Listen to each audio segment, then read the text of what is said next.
Welcome to the Vandy Sports Podcast. I'm your host, Chris Lee. Our guest today, Chip Fridrich, who is a former Commodore baseball pitcher, has also done lots of work in the media with baseball broadcasting. We thank our main sponsor, Wellspire, Nashville's Learning Development Center. Wellspire offers personal and professional development opportunities in a beautiful facility in the Gulch neighborhood. Stop by for an event with world-renowned speakers or host an off-site event that will wow your team or your clients. We also thank our title co-sponsor, the Well Coffee House, which turns coffee into water and has a mission to bring clean water to the world.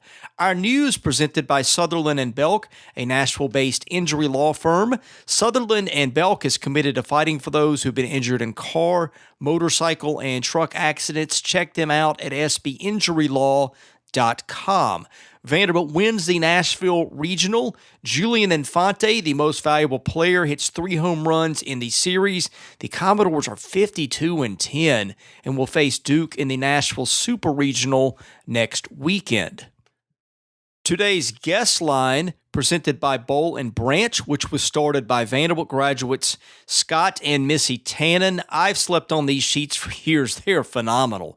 I had no clue how comfortable a night's sleep could be until I got Boll & Branch sheets. These sheets are fair trade certified. That means they are made under safe conditions and by men and women who were treated and paid fairly. Try them for a month. You can return them for free, but it's pointless to even say that because you're not going to want to. And once you get the sheets, try the mattress. That was voted best mattress of 2018. Go to Boll & Branch. That is spelled B-O-L-L. Enter the promo code VANDY to get $50 off your first set. Chip Fridrich joins us now. He is a former Commodore pitcher, has done some radio work for Vanderbilt and some TV work as well. Chip, welcome to the podcast. Thank you for joining us. It was quite a weekend for the VandyBoys. Big weekend for the Commodores, Chris, and a lot of it felt like a very workmanlike weekend. I don't think it was Vanderbilt's best weekend for baseball. If you, of course, were spoiled here, winning 25 out of 26, that'll do that to you. But I think when you analyze the games and the innings and some performances, some uncharacteristic throwing errors and some plays in that game Saturday night that left everybody a little faint at heart, but they got the job done. It was a very workmanlike weekend and should have been for this regional. There were some good teams in here. Indiana State's a good little baseball team, very senior-laden, experienced team. But Vanderbilt got the job done, did what they were supposed to do, and except for a little period in the ninth inning, on Saturday night, got the job done and played well. Although it probably wasn't their best performance that they put together in the last, 6 weeks Today's or so. Guest line, presented by Boll & Branch, which was started by Vanderbilt graduates, the teams Scott and Missy Tannen. I've slept on these sheets for Indiana State. Phenomenal. If you just looked at the scores, you say, well, they weren't that competitive. Could be until I got Boll & Branch in the bottom of the ninth to make it close. These and that sheets other one, are fair trade certified. That means they are made under safe conditions and by men and women who were treated touch and go, paid fairly. In the middle innings. Try them for a month. You can return them for free. A senior-laden team, but it's pointless to even say that because you're not going to. I thought Ohio State, and once you get the sheets, try the mattress. Was also voted best mattress, maybe a little better than I expected. I thought they had a lot of guys. Branch that is spelled. There were a lot of freshmen on that team that were good-looking players. Enter the promo code VANDY to get $50 off your top 25 team for next year, depending on how they fill in the roster. I know they lose their center fielder, who's very good. But I was pretty impressed with both the teams they played. I just thought the margins of victory were more indicative of how good Vanderbilt was rather than those teams were uncompetitive. Right, and Ohio State looked like a Power 5 baseball team, and a team that you saw how the athletes that they had on the field and the size and the arms, how they won that tournament. I could totally see that.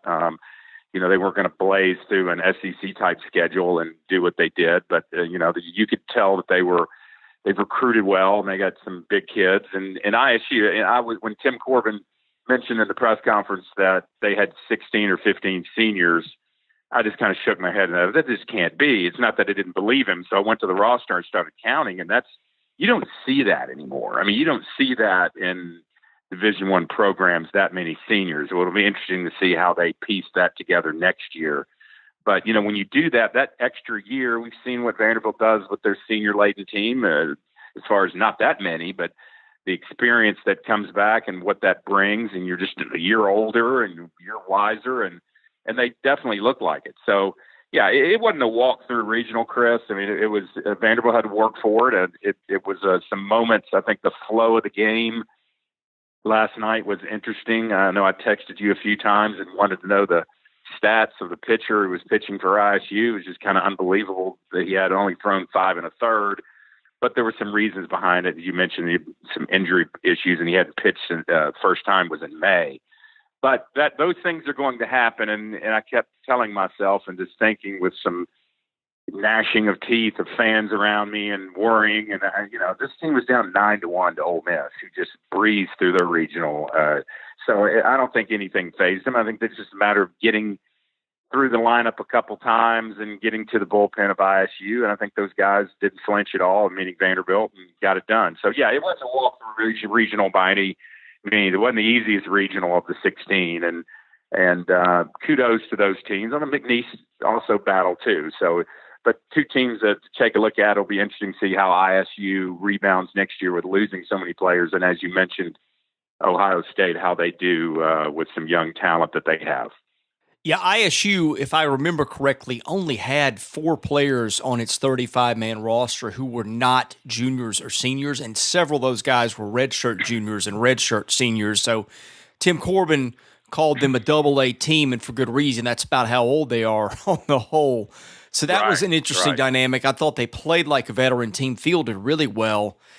When a team like Vanderbilt has had such an elite year and has just breezed through even great opponents, I mean, I never had a feeling that Auburn was going to go to Georgia Tech and win that regional and go undefeated, just because I thought they were a very pedestrian ball club when they played Vanderbilt. Well, it turns out I guess that was more about Vanderbilt than it was anything. Now, I did think that it not having its top 2 pitchers, that being Auburn, did not give them much of a chance to win in Atlanta. Was wrong about that. But back to Sunday night and really Saturday night too, Chip,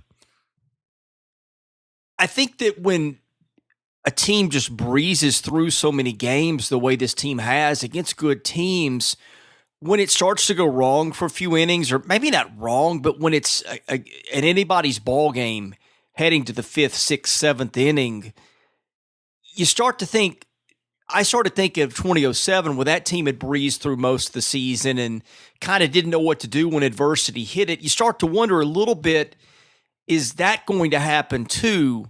And then ISU just kind of ran out of pitching, but it really does play mind games with you when you watch a team like that. Something suddenly doesn't go so smoothly because you're so used to seeing it go smoothly, and you think, well, does it get in their heads a little bit because they don't know how to handle this? And the answer seems to be they just handle everything.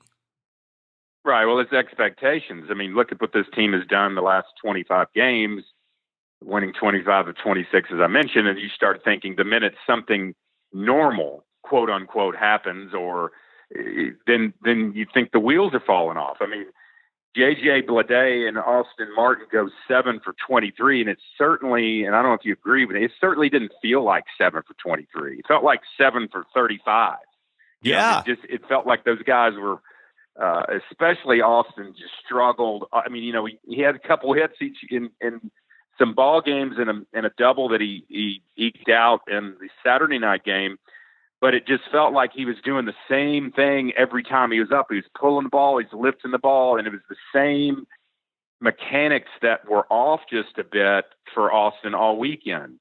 And, JJ, you don't know if the shift had anything to do with playing mind games with him. I mean, my little 9-year-old boy was like, Daddy, why didn't he just bunt the ball down third base and he could walk to first base, which I thought was pretty observant. But, when you have 4 outfielders, you've never seen that before, you wonder if that's, playing mind games with him or if he was just due. My goodness, those 2 guys have carried this team in the 1-2 spot for the last 6 weeks and through this huge winning streak. So it's when some normalcy develops and they don't get hits, then everybody just starts sitting there going, well, what's wrong? Well, I mean, it's just, baseball, you're not going to hit 450 the whole year, and it's going to level out. And you just got to hope those two guys will get it done. But the regional tournament is a very, Tim Corbin's mentioned this. If you listen to him as long as I have and studied his comments, it's a very emotional. I don't care if you're talking about the Nashville Regional, Atlanta Regional, what have you. It's an emotional tournament, and it's all about momentum. And that Saturday night game, the Sunday night game is always tricky for the team that's in the winner's bracket and sitting there waiting on a team they're going to face in the afternoon contest. And the reason why I say that, and Corbin has mentioned this, is you got a team that's waiting around all day, and they're coming off a win the night before, and obviously they're undefeated, but they're facing a team that's coming off a victory, and a lot of these have been emotional victories, like you saw with the Texas A&M. That didn't work for them, Texas A&M losing to Duke. But you worry about that momentum swing, and that team's going to be hot, and they've already played, and they're energized, and they realize they just got to win 2 more games before they win the tournament. And if you lose that game, if you lose that Sunday night game and you have to play the if necessary game, that's when that momentum can definitely shift. And I've seen it happen in other regionals through the years where you can't get that momentum back. So it's all about momentum and emotions and how that works. But that Sunday night game can be tricky, and especially the way it happened in the Vanderbilt ISU game on Sunday, when you have a pitcher who's disrupting momentum and the guy you've never seen before, probably didn't have a scouting report on him at all. And he's coming in and he's striking guys out, and it's disrupting to your momentum. So I think that happens all across the country, and you just got to be able to handle that. I'm going to make a statement, and I think it really sums up the greatness of this team. They had an off day from their leadoff hitter, who's one of the best 3 or 4 hitters in the country. Same thing from their number 2 hitter. Their normal number 3 starter doesn't pitch. Their closer has his worst outing, I guess, worst or second worst of the year. And despite playing one quality team and one, I think, really good team, they win the regional by 20 runs because their number 9 hitter steps up and wins regional MVP. Yeah, and Julian Infante, the way he was hitting this weekend, I'm sure people were scratching their heads going, that guy's a number 9 hitter guy, but that's just what this lineup is built, and he's there for a purpose, and he gives you a lot of balance at the bottom of the lineup, and it sets things up for Martin and Blade, and he has all year with the way he's been hitting. So, I couldn't think of a better statement than when Corbin said after the game on Saturday, or it was Friday, the press conference, maybe said it both, but he doesn't consider a top and a bottom of the lineup. It's just where guys are placed for strategic purposes, and there's an art to that. If fans don't know, they might just say, well, it's like high school, your worst batter is 9, and you're going to you start off with like a second leadoff man at number 5. Well, some teams do that at lower levels, but there's definitely a strategy as far as left-handers versus right-handers, and when you put those guys and you put 2 guys back to back, 2 lefties, and when you put a power hitter in a certain spot. So I think in the case of Julian Infante, he showed everyone that the potential he has, and how hopefully for his baseball career that last year was just an anomaly. But yeah, I think I agree with your statement. I mean, it shows this team the balance when there's really nowhere to hide if you're pitching when you got Philip Clark in the 4-hole. He's obviously handled that really well. But when you go DeMarco and Scott and Ray, and Harrison didn't have the greatest of weekends. I mean, he hit some balls hard, but he's a guy I know that wishes he could have some at-bats back. But just collectively over the last couple of weeks, there's really nowhere to hide. And, of course, you got Ty Duvall and what he did. So it really shows their depth, and I agree with you that this team, the potential of greatness that they have going forward. I think the biggest thing to come out of the weekend, Chip, was moving Mason Hickman to that number 3 starting spot. I thought he responded very well, did not have his best stuff, maybe the first 4 innings or so, and in spite of it, gave up 1 run. I think at this point, they can't take him out of the rotation, and I think that's going to be a really big development for them down the line, because, pardon me if I've said this on the podcast before, here's the way that I see it. With Fellows on Friday, he is going to be pretty good about 2/3 of the time, but it's that other third you don't know about. With Rocker, I think he's solid, if not really good, every time out. I feel like you know what you're going to get from him, even though he's a freshman. I think you can basically take 5 or 6 quality innings to the bank. With Raby, he may be pretty good. Even when he's pretty good, he scuffles some with pitch counts and such, or he can be the guy that can't get into the third inning, as we've seen a couple times. But I think with Hickman, it's like Rocker. You know what you're going to get, except it's probably going to be better because I think he's the best pitcher on the team. Now I look at their 3 on the weekend, and I say, okay, you feel really good about 2, and there's a better chance than not that your 1 is going to give you a good outing, rather than looking at it maybe as, well, it may go wrong for 1, it could go wrong for the other, and then there's Rocker in between. To me, it just changes the complexion of how you look at the pitching staff, and I just think what he did, that may be the thing when we look back at the end of the year, that could be the biggest development of the entire season. Well, we talked about last week how my thought was that it was 70-30 that I thought that they would go with Raby on game 3. And, I said if you recall my statement, if they had lost the Ole Miss game, it would have been 50-50. But, seeing what happened, and we didn't know, we as fans and people who follow the program didn't know the story that Raby had tweaked his back in the middle of the week. So that obviously had something to do with their decision, made it easier. But as the game progressed and after an inning or 2, I said, this makes sense. I think that Mason Hickman right now is throwing the ball better than Patrick Raby. And plain and simple, I think you would ask casual observers that question, they would give you the same answer. That doesn't mean Patrick Raby's not a great pitcher. It doesn't mean that he's not going to help this team down the line. They're going to need Patrick Raby if they're going to do the things that they want to do on down the line, take care of business, get to Omaha. He is a valuable cog in this rotation. And I just think, though, right now looking at it, that you got to do what's best for the team. And you've got Hickman, who's an imposing figure on the mound. And trust me, that matters. That the fact that he's so tall and his release point, his ball gets on you a little quicker. I think he has a better breaking ball at this point right now than Raby. He has, even though he was a little up in the zone a little bit last night in the middle innings, he's been there before. Not that Raby hasn't, but he's got the confidence right now, and he's on a roll where I like having him there. Now, Patrick Raby's a guy who is going, if you make it to Omaha, that tournament is spread out, and you never know when somebody's going to have a bad outing, and you can insert him into a game, because if you get in the losers bracket, those games back up and it becomes a logjam. So, I even said last night to those around me, I think Mason Hickman, even though with the progression of Kumar Rocker, Hickman might be your Friday night starter next year. I think he could be that good. That'll be a pretty formidable punch, Hickman and Rocker back to back, and then you need a third starter. But I hate to get ahead of myself, but that's how much I think his confidence is right now, and I'd like having him in a game 3. The worry I had, Chris, going into this was that Rocker, being that 2 starter in a super regional, for example, that it might be a little big for him. The moment might be too big for him.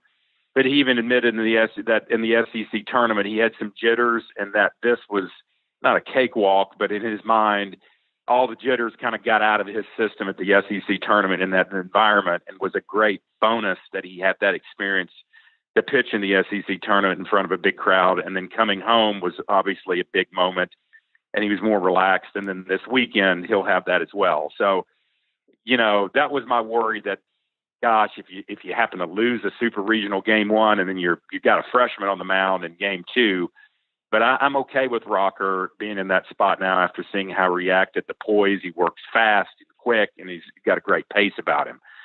So, yeah, I'm looking back on it. I think it was the right call. I know it was helped a little bit by the back tweak of Raby, but don't for an instant think that I'm discounting Raby down the line, because that kid is going to, if Vanderbilt's going to do what they want to do, he's going to be an important member to that team going forward in Omaha, and perhaps this weekend. If one guy has a bad week, if, let's say, Fellows pitches badly, has a rough start, you can insert Raby immediately, or they can tweak the rotation. But I think it's just it worked out, and I think for Vanderbilt it worked out the best way possible. And no, I do not see them taking Hickman out of the lineup as far as the order this weekend. One more quick observation before we go to the mailbag. I think Jake Eder has sort of been the lost storyline the last couple of weekends.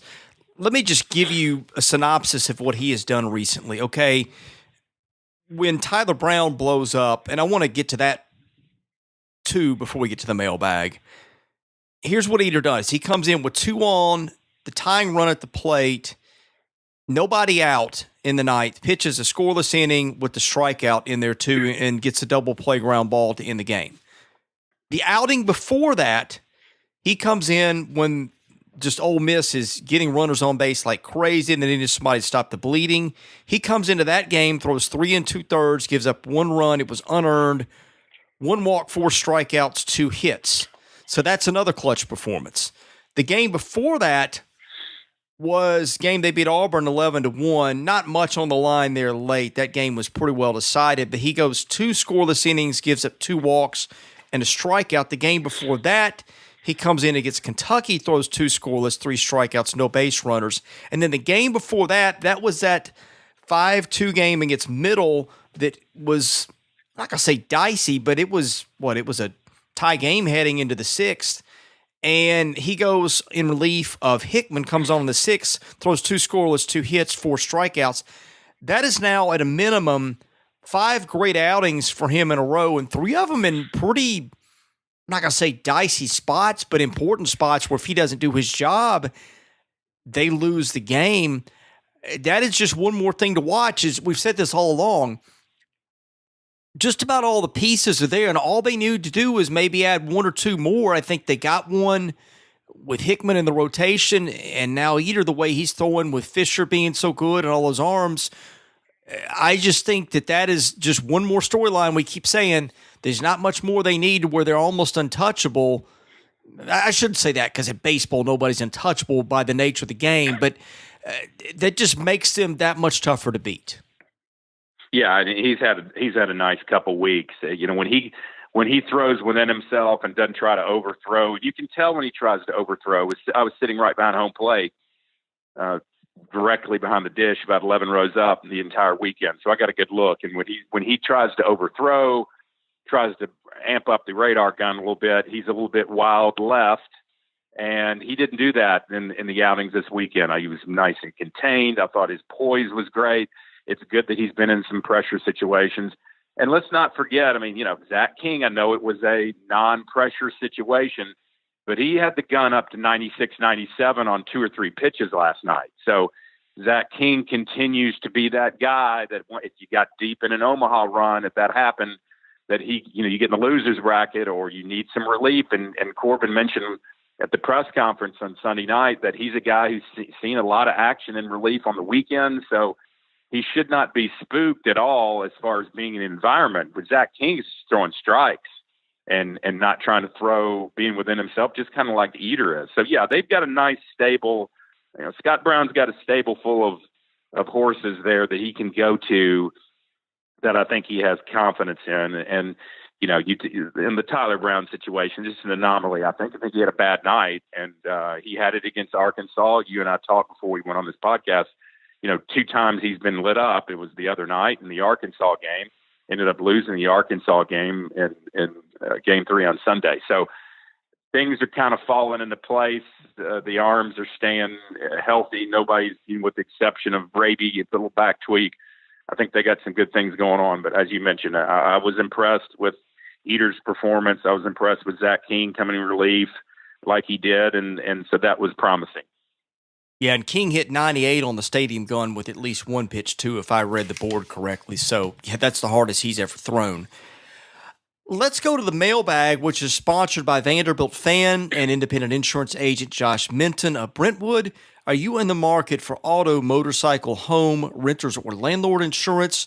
What about life or commercial insurance? Call Josh, 615-933-1979. Email him at josh@hqinsurance.com. Follow him on Facebook at facebook.com /JD Minton HQ. He's my insurance agent. Hope you'll make him yours. Papa Hick 4VU says it looked almost like a day at the office on Sunday night. Not too excited, just taking care of business. Is that the mindset of this team with the run that is on? Yeah, I think they're locked in. I mentioned that. It kind of echoes what I said, a very workmanlike performance, didn't get rattled. This team has proven, as they came back against Ole Miss, that there's not much is going to get them rattled. So it was, it had, the fans are probably way more, when I say probably, obviously were way more nervous and a little uneasy feeling about what happened in the early innings of the Sunday night game against ISU and then the Saturday night, the ninth inning. So, yeah, I think it, as I mentioned at one of the first statements I said, I don't think it was the greatest weekend of Vanderbilt baseball they've seen. And you beat a team, by 11 runs in the championship game of the regional, and you're saying that, but it didn't feel that way. Your top guys who've been performing all year, as you mentioned, Martin today, didn't have the best weekends, and you had your closer who didn't have one of the best outings he's had in over a month, and you had some balls thrown around in that ninth inning on Saturday that were uncharacteristic by some players who usually don't do that. You had some drop balls, and so, but you win a regional and you move on, and who's complaining? And I have every confidence in the world that this team will be able to make an adjustment on that and put it behind them, because they put everything else behind them as far as negative thoughts and performances all season long. So, yeah, I agree with the statement. It felt very workmanlike. It was just kind of like getting through the weekend like you needed to do. That's over with, and now you move on to the Supers. This one also from Papa Hick 4VU. How happy was everyone for Julian Infante winning the regional MVP? What a great guy and a testimony to his approach and attitude.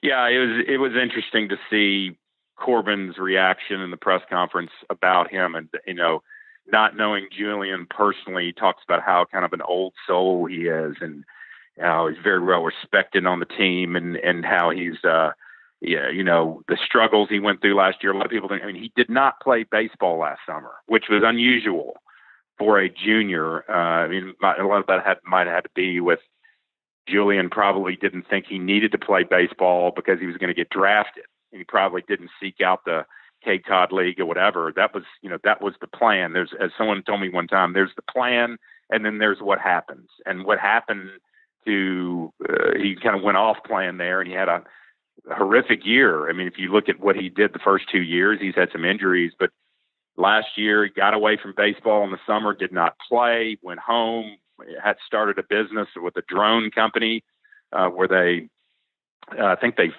film windows for commercial buildings and develop some apparatus to wash commercial windows, he and a couple friends, by using drones, and just kind of totally got away from baseball. And then to see how he did and how he performed in the clutch and hitting those home runs, 3 doubles, 3 home runs, and gets the MVP. I think everyone was ecstatic. I think he's a guy who's very easy to like, and I think that it was very rewarding for him to get the MVP. And you see a team, there's not a lot of selfishness at all. This team, when you see a guy who's been where he's been.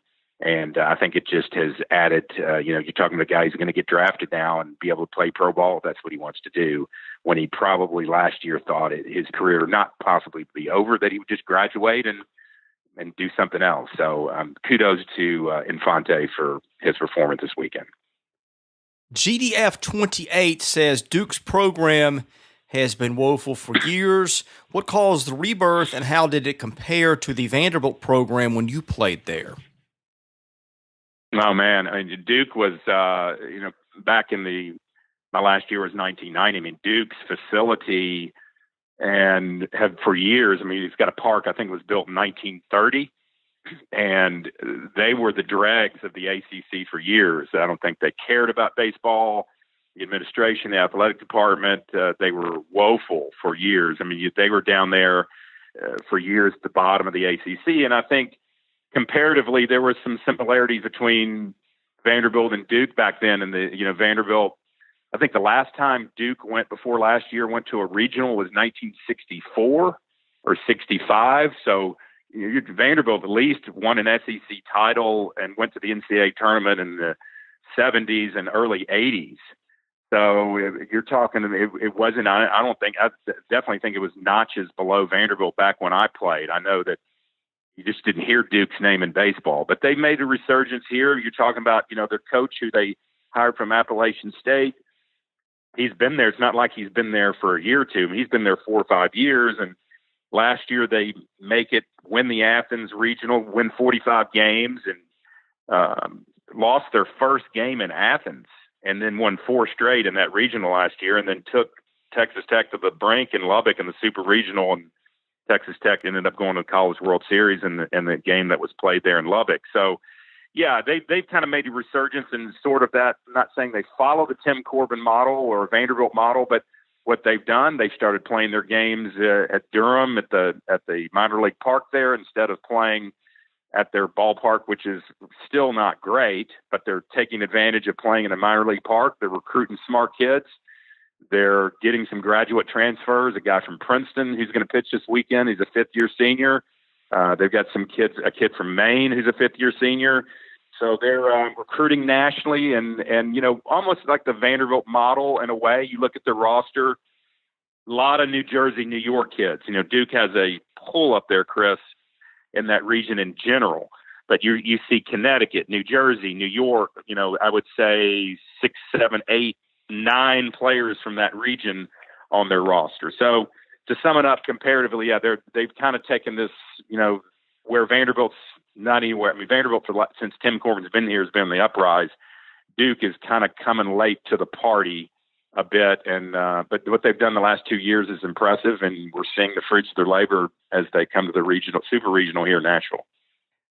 VandyDoors04 asks, does Austin Martin's mini slump during the regionals concern you, and if not, why? No, I just think it's normalcy. I think it's just normal that guys, that's why they have batting averages, and guys don't hit 450 for the whole year. You're going to have a point where you're going to have some kind of correction, and Austin Martin, the tear he's been on, and J.J. Bleday for that matter. I think it's just a part of it. He'll be back in the cage. I'm sure he's been in the cage today. He's just a little thing, and I'm not a hitting expert enough to know of what he was doing wrong, but I know it looked, as I said earlier, eerily similar every single at bat he had. He was lifting the ball up to right center field. He was he was taking some pitches that he normally doesn't take. Maybe just getting in his head a little bit and was questioning himself. So no, it does not bother me because I think his season speaks for itself. I would think if he just, he still got, he got a double on Saturday night. It's not like he went over for the weekend. So I think it'll be some things they'll correct over the weekend and get back to being his normal self. Yeah, and if you remember this, Austin, I think, dipped below 400 at one point. I want to say maybe right before the South Carolina series. I'm not entirely sure. But what he did next is once you dip below 400 late in the season, it's really hard to get back. It's usually once you're under it for good. He not only responded, I think he got his average up over 440 again. So that's what happened the last time we saw this. Yeah, he took a little dip. It was before the Kentucky series, I know, and then just shot off, just took off and raised it over a weekend. I forgot the weekend, maybe the Kentucky series. Where in the Alabama series before that, where he was just amazing. So yeah, you're going to have some ebbs and flows during the season, and I'm not worried about those two guys responding. And Arbador says there are 14 kids who are draft eligible at Vanderbilt. How many get drafted? Let me help you cheat here a little bit because I've got a list of most of them. You tell me once I'm done reading if any of these guys don't get drafted. Bleday, Fellows, Clark, DeMarco, Paul, Gillis, Raby, King, Scott, Duvall. That's 10. Raby, 11, Infante, 12. I think that Franklin gets drafted. That would be 13. So who am I missing? Fentress? Yeah, and Fentress would be the other one. I don't see, Gillis is in a question mark just for the limited innings that he pitched this year. Franklin could also be a possibility that he could come back. But, you're talking about, these guys that we've seen pitchers previously get drafted and they've thrown 5 or 6 innings all season long, and they're Vanderbilt pitchers, and they get drafted because guys will take a flyer on them, and you're not too sure how far those guys are as far as graduating, and if they're tired of going to school and want to give it a try and look for a different atmosphere. But so Clark that's always Clark. We had a discussion last night. He is eligible because of his age. Age, correct. Okay. And same with DeMarco. God, you wonder if Philip Clark would be a guy who, I think Philip Clark has a long career in baseball ahead of him. For some reason, unless it's just the money's right there, and catchers are not, they're not, sitting out there and readily available. But I would like to think that Philip Clark could come back, and you wonder if he's improving his status. I don't know how much he can improve it, but what he wants to do here. He's a local kid, establishing himself in Vanderbilt lore, and that's got a little asterisk by it for me, because guys who go as sophomores, you don't see it. We haven't seen it a lot here at Vanderbilt as far as following the program and seeing that happen too much. So you wonder, just because he's draft eligible, if he'll actually do it. I think of those 14, I think probably 11 get drafted. If you're asking drafted or go, they might all get drafted. But I don't think all 14 are gonna leave this roster for next year, though. Utah Ozzie says, what are the odds we see Mason Hickman in a winner-take-all Game 3 with Duke if it gets to a Game 3? I think we answered that, and I think the odds are really high. Really high. I think he's I don't know any inside information, but I think Mason Hickman's the starter for Game 3 if it gets there. Last question, also from Utah Ozzie. Who's a guy we didn't see much of in regionals that could have a huge impact this weekend? Well, I don't know if there's anybody that as far as we didn't see. We didn't see much. We didn't see much of Tyler Brown. We saw him just one time. I think maybe the proper question, because I don't think you can see any different people in the lineup. But I think looking at guys who can maybe improve their performance, we've already talked about Martin and Blade. I'm not so sure that, Harrison Ray had the greatest of weekends. I don't know, I'll bounce that off you. I think he was good in the field in some plays. He just didn't look as sharp at the plate. I know we had one that almost went out last night, and he crushed, but it went to center field. I think he's a guy that I think if you're looking at a guy to take a step up and improve his play, he would be one. But, those guys, when you look at this lineup, Clark, DeMarco, Duvall, Ray, those guys in that range right there are so important, because as far as the way they've been playing early in the year, when you just have those two power hitters at the 1-2, it really is difficult for a team to defend when you've got those 4 guys churning too. So I think more fair. I don't think you're going to see any new faces. You're not going to see a new lineup. But I think the more fair question is those 4 guys right there. I think Harrison Ray, didn't have the greatest of weekends for whatever reason. It just happens. And you had some guys in that 4 quadrant of guys who had a couple strikeouts more than usual. So we'll see if they can pick it up this weekend against Duke. Another thing about this team that's telling, I think we would both agree this is the deepest roster he's ever had, 1-35, and yet I believe by my count they used 7 pitchers. They used the same 9 lineup guys the entire week, and they gave Grisanti the 9th and left in the title game. So that was it, I believe. They used 17 guys the entire weekend. Yeah, and you look at the roster. When's the last time Jason Gonzalez played? Here's a kid who had a great weekend at home. It was probably a month ago, 4 or 5 weeks ago, when he had to step in and start at third base when Austin Martin was out for the entire series. And it just shows you the plethora of players that they have. They aren't getting, and then, Cooper Davis. Here's a guy who He's played in 34 games this year, started 31, and has not played in a while. And you wonder what's going on there, if he's going to be able to come back. If Isaiah Thomas had his flash in the Alabama series when he was playing a lot. It was back in that time frame 3-4 weeks ago. He's played in 20 games, and when's the last time, other than I think he got one at bat in the SEC tournament, when's the last time he's played? So now, one thing I've said this in these podcasts, and I'll say it again. We saw it happen in Omaha in 2014. Sometime in this next run of the Duke Super Regionals, or you go to Omaha, hopefully that'll happen. Someone's going to be called upon. There's going to be that unsung hero who steps in, who has not been, and we saw that in that 2014 series at third base. And these guys have got to be ready. So they're playing to. I'm sure Corbin is using that strategy with them and saying, in the mental aspect of, you never know when you're going to get called upon, and you never know when you're going to get the ball if you're a pitcher. You never know when you're going to need to get that at bat, the pinch hit, if you fill in for a guy who gets hurt. And that's what keeps these guys who we just mentioned, as far as Cooper Davis and, the Gonzalez's of the world, as far as keeping them motivated.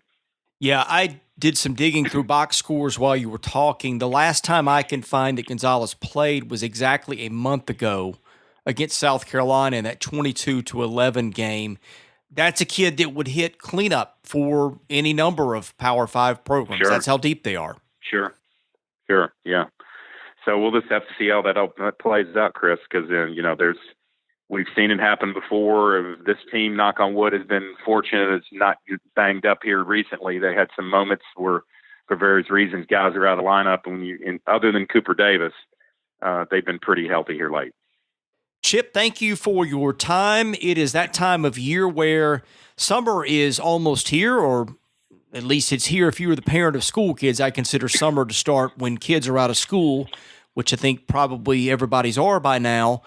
Tell folks where they can go to buy or sell a home, because you guys have done it for years, do a good job. Tell people more about the business that you guys run at Fridrich and Clark.